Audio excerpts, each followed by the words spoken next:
నేను కొద్ది రోజుల క్రితం అమెజాన్ ఐసిఐసిఐ కార్డ్ అనేది అప్లై చేశాను. అయితే దీంట్లో అప్లై చేసే ముంగట నేను నా యొక్క ఇన్కమ్ డీటెయిల్స్ అనేవి ఇచ్చాను. బట్ వీళ్ళు ఇన్కమ్ వెరిఫికేషన్ ప్రూఫ్ అయితే ఏం అడగలేదు. డైరెక్ట్ కార్డ్ అనేది నాకు అప్రూవ్ అయిపోయింది. 2,60,000 లిమిట్ తోటి అమెజాన్ ఐసిఐసిఐ కార్డ్ అనేది నాకు వచ్చింది. ఇంకోటి ఏంటంటే, ఫస్ట్గా నేను అప్లై చేసినప్పుడు ఈ కార్డ్ అనేది నాకు రిజెక్ట్ అయింది. ఆ తర్వాత నేను 10 నెలల తర్వాత లేదా సంవత్సరం తర్వాత అప్లై చేశాను. నా యొక్క పే స్లిప్ అంటే ఏం పెట్టలేదు దీంట్లో. 775 సిబిల్ స్కోర్ తోటి నాకు వచ్చింది. సో నేను దానికి చాలా హ్యాపీగా ఫీల్ అవుతున్నాను.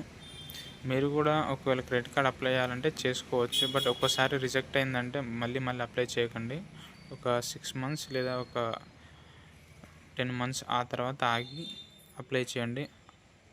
ఆ కొద్దిసేపటి వరకు మాత్రం, అంటే ఆ టైంలో మీరు సిబిల్ అనేది బిల్డ్ చేసుకోండి. సిబిల్ స్కోర్ బిల్డ్ అయితే మీకు ఆటోమేటిక్గా ఈ యొక్క కార్డ్ అనేది అప్రూవ్ అవుతుంది.